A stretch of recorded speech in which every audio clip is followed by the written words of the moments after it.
Bismillahirrahmanirrahim. Assalamualaikum warahmatullahi wabarakatuh. Gimana kabarnya teman-teman semua? Semoga semuanya dalam keadaan sehat. Baik ya. Ini adalah pertemuan pertama kita di Mapel Administrasi Umum.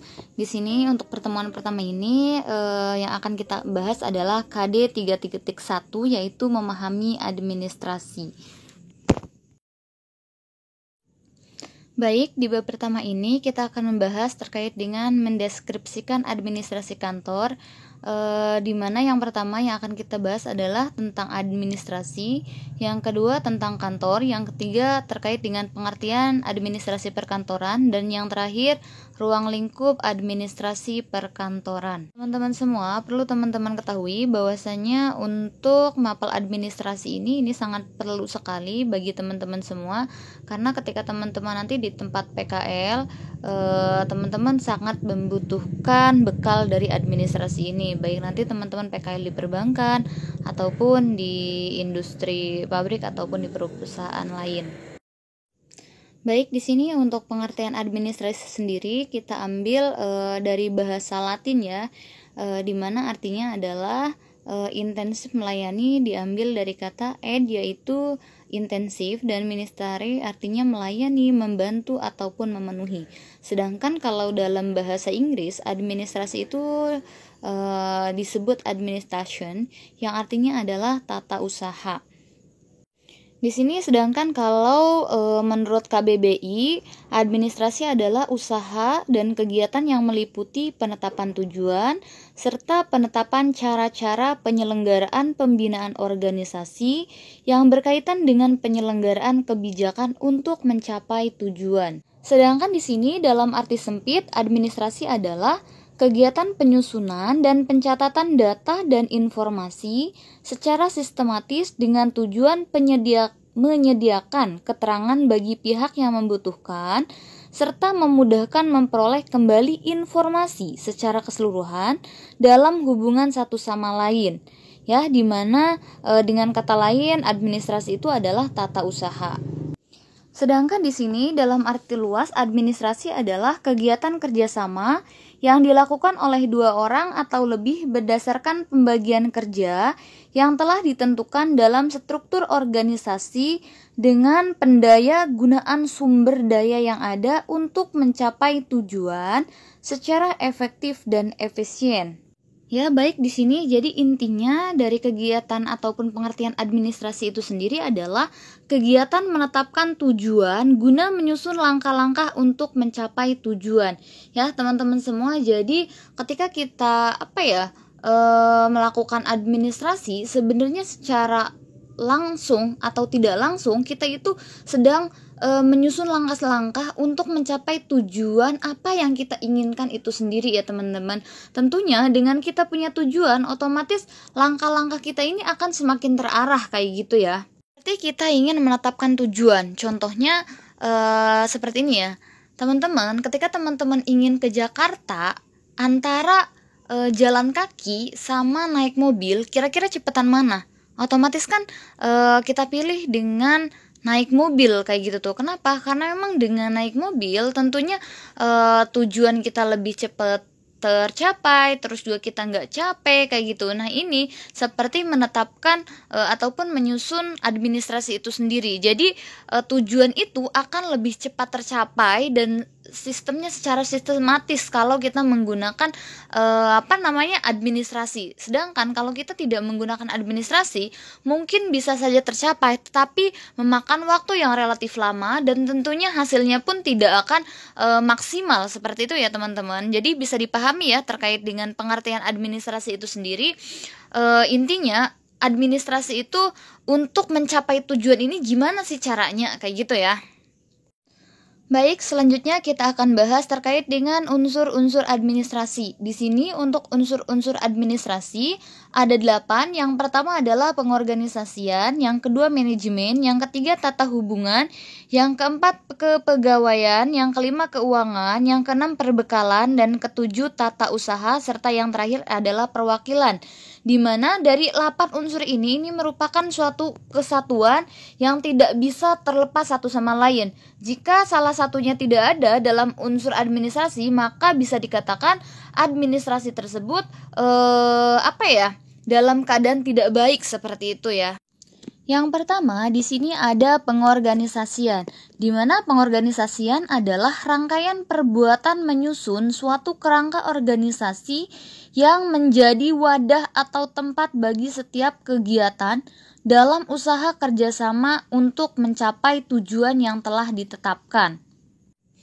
Yang kedua, di sini adalah manajemen, di mana manajemen itu adalah rangkaian perbuatan menggerakkan karyawan-karyawan dan mengarahkan segenap fasilitas kerja agar tujuan kerjasama yang telah ditetapkan benar-benar tercapai ya. Jadi untuk pengorganisasian itu sendiri itu adalah wadah ataupun tempatnya, seperti kita contohkan adalah kayak sekolah, kayak contohnya organisasi pramuka, organisasi PMR gitu. Itu adalah wadah ataupun tempatnya gitu ya. Sedangkan kalau manajemen itu orang-orangnya ini ya, orang-orang ataupun kegiatan menggerakkan karyawan-karyawan ini agar kerja sama kita ini bisa tercapai tujuannya gitu ya. Selanjutnya, di sini yang ketiga adalah tata hubungan, di mana tata hubungan adalah rangkaian perbuatan menyampaikan warta atau berita dari satu pihak kepada pihak lain dalam usaha kerjasama.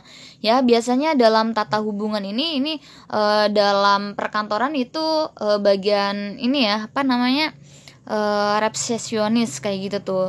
Dia fungsinya ataupun tujuannya adalah untuk menghubungkan antara pihak A dengan pihak B, pihak dalam ataupun pihak luar di perusahaan itu sendiri ya. Selanjutnya, di sini ada kepegawaian. Untuk kepegawaian itu adalah rangkaian perbuatan mengatur dan mengurus tenaga kerja yang diperlukan dalam usaha kerjasama ya. Jadi untuk dalam organisasi itu harus ada bagian kepegawaian, di mana orang kepegawaian ini fungsinya adalah untuk mengatur itu ya, untuk mengatur tata hubungan, terus manajemen, terus atribut-atribut organisasi segala macam, itu yang mengatur adalah kepegawaian itu sendiri ya. Selanjutnya ada juga keuangan, di mana keuangan ini adalah rangkaian perbuatan mengelola segi-segi pembelanjaan dalam usaha kerjasama. Nah, ini dalam organisasi unsur keuangan ini sangat penentu sekali ya, karena memang keuangan adalah ujung tombak dari suatu kegiatan gitu. Kalau ya memang di dalam organisasi kayak gitu ataupun di dalam administrasi itu tidak ada keuangan, maka kegiatan-kegiatannya pun akan terkendala kayak gitu ya. Ini untuk keuangan ini biasanya dalam suatu administrasi dipegang oleh orang-orang akuntansi kayak gitu ya.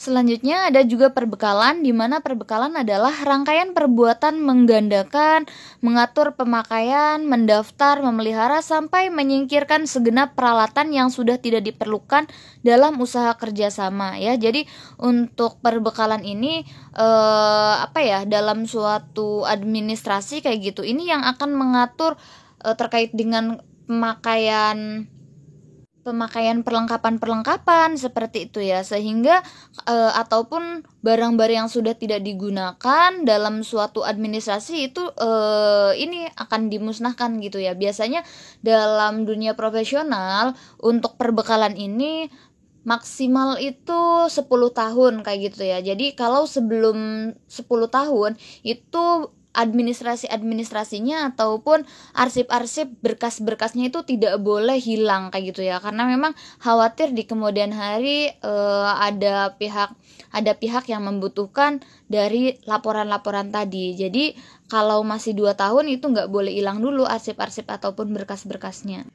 Baik, bisa dipahami ya. Selanjutnya di sini tata usaha. Untuk tata usaha adalah rangkaian perbuatan menghimpun, mencatat, mengolah, menggandakan, mengirim, dan menyimpan keterangan-keterangan yang diperlukan dalam usaha kerjasama. Nah, itu dalam administrasi perkantoran, bagian tata usaha ini sangat berperan sekali ya, karena memang ketika kita mau melakukan hal apapun, mau masuk sekolah kah, mau mendaftar kemanapun, itu yang paling awal disuguhkan adalah kita diarahkan ke bagian tata usaha, di mana data diri kita itu semuanya akan diminta oleh bagian tata usaha untuk keperluan pengarsipan kayak gitu ya.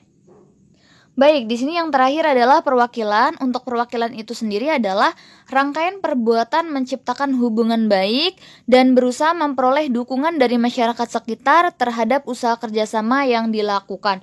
Nah, dalam administrasi ini sangat perlu sekali ya bagian perwakilan ini, karena fungsinya adalah untuk menjalin silaturahmi di lingkungan sekitar kayak gitu. Karena memang notabene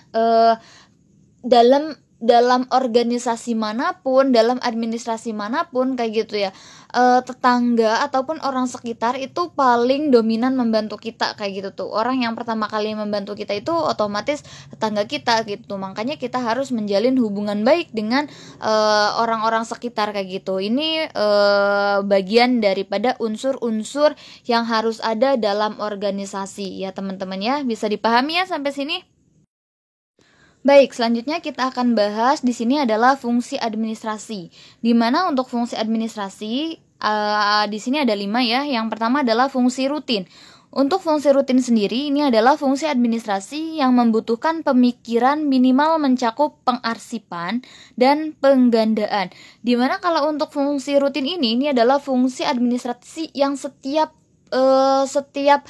pekan ataupun setiap bulannya itu selalu dilakukan kayak gitu ya. Nah, yang kedua adalah fungsi teknis. Untuk fungsi teknis ini adalah fungsi administrasi yang membutuhkan pendapat, keputusan, dan keterampilan perkantoran yang memadai. Yang ketiga di sini ada fungsi analis. Untuk fungsi analis itu sendiri ini adalah fungsi administrasi yang membutuhkan pemikiran yang kritis dan kreatif disertai kemampuan mengambil keputusan seperti membuat keputusan pembelian barang seperti itu ya teman-teman. Jadi untuk administrasi sendiri ini sangat berfungsi sekali untuk mengambil ataupun memperkirakan kayak gitu tuh ke depan kita ini akan seperti apa ya. Jadi di bagian analis ini sendiri sih ya. Yang keempat di sini ada fungsi interpersonal, di mana fungsi interpersonal adalah fungsi administrasi yang membutuhkan penilaian dan analisis sebagai dasar pengambilan keputusan serta keterampilan yang berhubungan dengan orang lain seperti mengorganisasikan tim ya. Jadi kalau untuk interpersonal sendiri itu lebih kepada bagaimana caranya sih agar semua tim ini dapat terkoordinasi kayak gitu antara satu sama lain sehingga tujuan yang diharapkan itu bisa tercapai gitu. Karena memang nggak mungkin sih tujuan itu bisa tercapai kalau tidak ada kerjasama. Dan yang terakhir di sini ada fungsi manajerial, di mana fungsi manajerial itu sendiri ini adalah fungsi administrasi yang membutuhkan perencanaan, pengorganisasian, pengukuran, dan pemotivasian. Karena di mana untuk administrasi itu sendiri itu yang pertama adalah kan menetapkan tujuan.